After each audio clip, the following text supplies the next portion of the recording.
Hi, this is Kirk, the bariatric carnivore. Does watching porn decrease your testosterone? Well, that was the glaring headlines this last weekend in a lot of papers.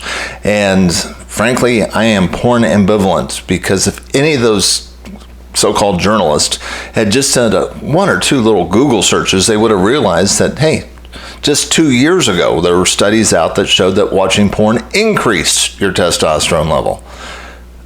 Which is one of the reasons why I don't get my health advice from the news media. Look, if you're not paying for information, guess what? You're the product. And what they're trying to do is just get you to click on stuff so that they can have more eyes on their stories. And the more eyes they have on their stories, the more advertising they can sell. It has nothing to do with your health. Matter of fact, they work in really a callous disregard towards your health. So my advice, number one, is don't get your health advice from the news media. I mean, you have to, maybe it's a clue. Occasionally I'll see something that kind of triggers my interest, like this one did, and I'll dig into this idea a little bit further. But they are pointing out something kind of important. While I am ambivalent when it comes to porn, as far as testosterone is concerned, I am not ambivalent about testosterone. I mean, frankly, it's worrying when you look at society and you see the reduction in the testosterone level in the male and female side. Testosterone is a wonderfully important hormone.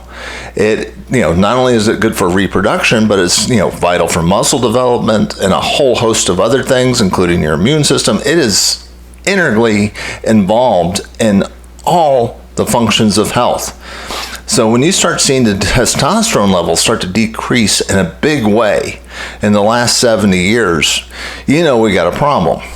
Now, people have blamed all sorts of things for a drop in testosterone. What's going on? Why would the testosterone level be dropping so much in society? Because you can't blame it on genetics. This type of change does not happen because of a genetic change in mankind. Not this rapidly. Maybe it's in our environment. And for a while, people blamed, there's so much lead from gasoline and stuff like that, and paint and environmental toxins. That's got to be causing the problem. And then we got rid of lead out of gasoline, got it out of paint and all sorts of stuff, and the drop in testosterone increased. Started happening at an even faster rate. So you can't blame it on that. But when you look across the spectrum of what has changed, what type of environmental inputs have we changed? The number one thing I can look at is diet. The number of sugar, carbs, ultra-processed food and vegetable oils have been going through the roof over the last 70 years, corresponding with a remarkable drop in testosterone. So when you look at it from that perspective, I really think it frankly comes down, I can't prove it. There's no study that will show absolutely that the change in diet is creating this change, but there's enough clues to make you realize that that's been the biggest factor. That's been the biggest change. And as a result, you look at where most people get their carbs, their calories, their energy input in every day. 60 to 90% of it, of the food that people eat, is ultra processed. Now, maybe it's helpful to explain what I mean by ultra processed. The government breaks down the levels of processing in a food down to 4 basic levels. Level 1 is where you just eat the food naturally. So, for instance, you take an apple. If you just eat the apple, that is level 1. Then level 2 would be where there's minimal processing to it. You heat it up. You make you cut up the apple, you fry it up, and that would be a level 2 processing. Level 3 is where you may add in a couple more ingredients and do more processing. So for instance, with the apple, if we take it and we puree it, add in some sugar and stuff, that would become applesauce. That would be level 3.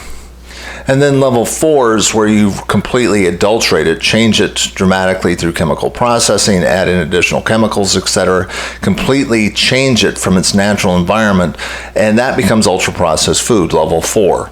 In this case, we would say we would take the apple and turn it into apple juice. We've now created an ultra-processed product. And that is where most of the food is today that you're ingesting. 70 to 90% of the food that the average American takes every day is ultra-processed food. Now, why is that a problem? Depends on where. This is why it makes a difference. We often think that a calorie is a calorie.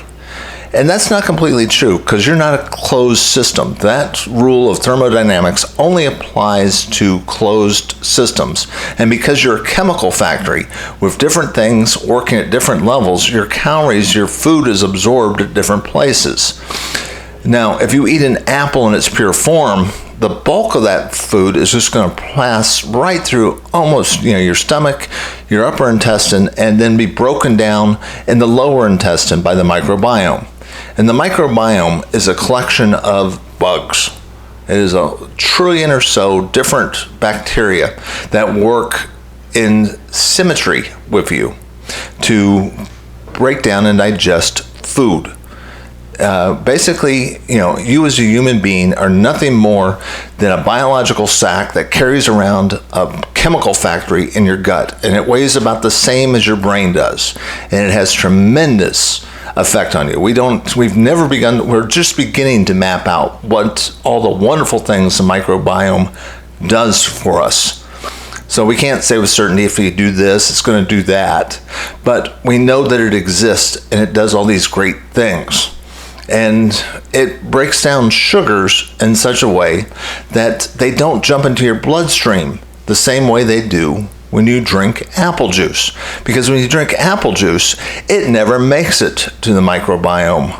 It gets absorbed in the upper intestine, which means the sugar immediately goes into your bloodstream, and that's what spikes the insulin levels. That's what creates all the problems. And when you take a grain and you ultra process it and you add in other stuff and it gets absorbed by the upper gut, that's why our carbs spike our bloodstream as opposed to the old, a more coarse bread with, the old-fashioned wheats and stuff like that.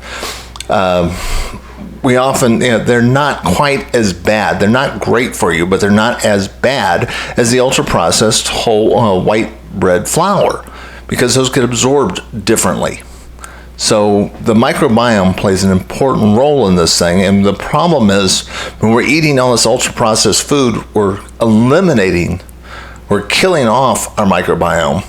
We're not getting the nutrients that it would normally absorb from the food that we eat, and it creates problems, major deficiencies in key minerals, etc. And that's probably the reason why only 12% of Americans are considered metabolically healthy. And it makes sense when you realize that, how few people don't get the bulk of their food calories from ultra-processed food. Those people are the ones that are probably the most likely to be the most metabolically healthy folks out there. And they're going to have higher than average testosterone levels. They're going to be healthy. So how do you increase your testosterone level without resorting to porn? Well, there's some things that you can do. Number one is eat more saturated fat. There's been a number of different studies and now been gone through meta-analysis which confirms all of them that the people who eat the higher saturated fat diet, fat from meat, actually have higher testosterone levels than those that don't. And the amount of meat consumption has been dropping about the same rate as the testosterone rates have been dropping. Zinc, which is difficult to get out of ultra-processed foods, when that level starts to drop, you start having a drop in testosterone because it's one of those important minerals that helps create more testosterone. Getting more sun. And people that, have low vitamin D levels often have lower testosterone. And exercise. And frankly, it kind of makes sense, though, that, if people are sitting around in their parents' basement watching porn, they're not getting sun, they're not getting exercise, and they're probably watching it, eating snacking on some sort of ultra-processed food. And you add all that together, and it just makes sense that all of that together is going to lower your testosterone level. And I am ambivalent when it comes to porn, but I am big on testosterone for men and women. It is a vital hormone, important to your health, important for reproduction. It helps to build muscle, everything that is good and everything that you need to age well. So do the things that increase your testosterone level. You don't have to be like 70 to 90% of America and be metabolically unhealthy and eat ultra-processed food, etc. You can eat real food and naturally boost your testosterone levels.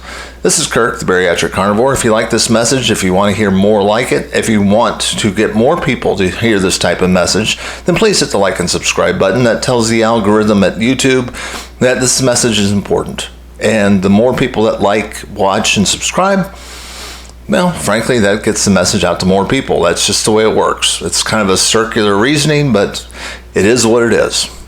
And I will talk to you tomorrow.